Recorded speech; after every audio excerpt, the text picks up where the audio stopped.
Gone Baby Gone, the next episode of Star Versus that we need to cover, it was a pretty fantastic episode. It even got this really cool retro-style title card, which is very clearly inspired by something like Sailor Moon, which so much in this show is, and I like it a lot, so I decided to use it for the title card of my review. And despite being just a fun episode of this show, it actually does a pretty good job of foreshadowing and leading into the coming conflict that is going to make up the show's finale. Marco is babysitting Mariposa and Meteora, both at the same time for some reason, when Hekapoo shows up to warn him to stay away from Uni for the time being, as something really big is about to go down there. And no, you don't have to tell me that the Magical High Commission has been doing some shady stuff behind the scenes, that we're going to see that in a couple episodes.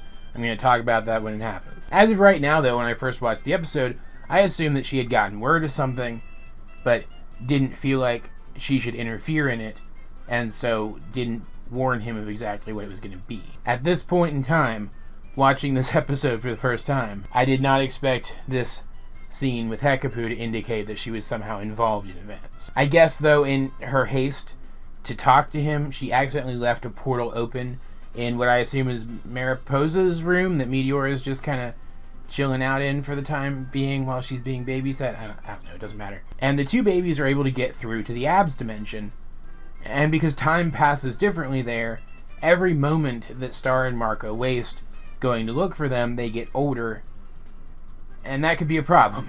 So they follow them through the portal and get the help of the best character to find them. She points them in the direction of a sage who lives in a cave nearby, but when Star and Marco find and confront that sage, it turns out to be the girls, who are now teenagers and who have disguised themselves as this person. Just like Marco spent so much time in this place, the two of them have now been raised here by like a tribe of mountain warriors, I think. Something like that is what they say. I don't really remember. It doesn't really matter all that much for the narrative of this episode, though. Point is, they had people taking care of them, and they have learned the harsh ways of this dimension. They've also grown up thinking of themselves as sisters, and they have a really cool relationship that's tangible. You feel it after very few interactions between these characters in this state. When they see that Star can use magic, and they hear Marco proclaim to be Mariposa's brother, they let them into their cave and even offer them something to eat.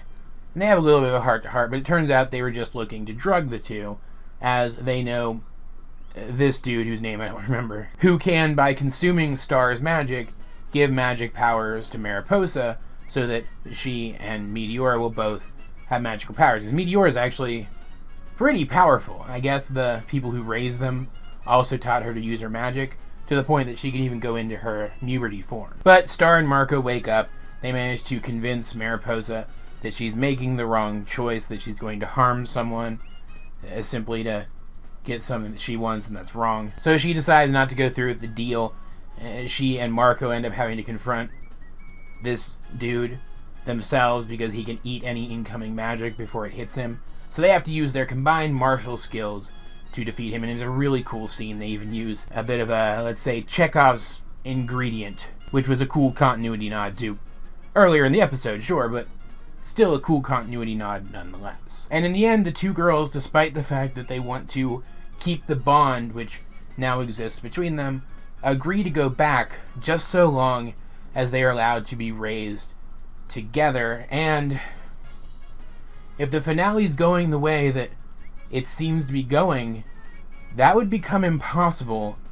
And honestly, it's like one of the top 3 reasons why I don't want the finale to go the direction that the finale seems to be going. Like, I don't think it's gonna be, and I will talk about that when I get to my review of, what's it called, Tavern at the End of the Multiverse. I'm just calling it Hitchhiker's Reference, the episode. When we get to that review, I'll talk about this more in depth, but it's interesting to think about that this promise is made, and then in just a few short episodes, we are led to believe that that promise will be impossible to keep. Overall, though, Gone Baby Gone is a great episode. It's a great what-if type episode, more so than anything. Getting to see teen Meteora having been raised again from a baby without all of the knowledge of everything that was done to her in her first life, or all the things that she did in her first life, and developing into her own person alongside someone she cares about and loves so much. That was really cool to see, and seeing teen Mariposa, something that we're never going to get to see otherwise in the show, was of course fantastic. In fact, I guarantee that this episode only exists to give us a hint of these characters down the line, since we're not going to get to meet them down the line in the show, because the show is coming to an end. Like, that may seem obvious to anyone watching the episode. I think it's worth thinking about that the writers were kind enough to give us an episode like this to get to know these characters who we are never going to see again very, very soon. Their designs were fantastic. I love the voice work on them, and like I said before, the bond between them was really cool and well realized, even though we didn't really see much of it at all. And while once again we got one of these Abdimension episodes where Star is mostly just a tag-along, she was good in the episode, so that was nice. And we got to see Brunzetta, which is always a plus in mine and Star's books. Though Brunzetta seemed to have forgotten who Star was, which I thought was kind of a shame. I would have liked to have seen a different kind of interaction between them, like maybe Brunzetta being like wary of Star because of how pushy she was last time or something like that. I don't know. I don't know what I wanted.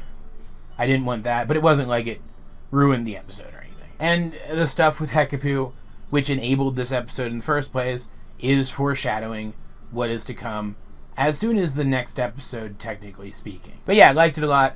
As per usual, though, I'd like to know, what did you think of Gone Baby Gone if you have seen it? Let's get a discussion going in the comment section down below, or over my Discord, link in the description. And while you're down there in the video description, if you have the time, please take the time to visit my Patreon. I still haven't updated those tiers yet. I'm getting to it. Still haven't done it yet, though. So I am at this point effectively taking requests. If you pledge to any tier level, I will take a request for a movie, an episode, a book, or whatever to review.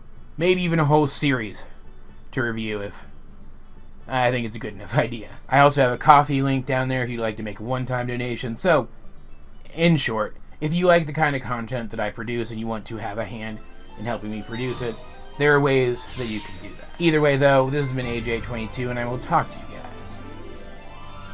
later.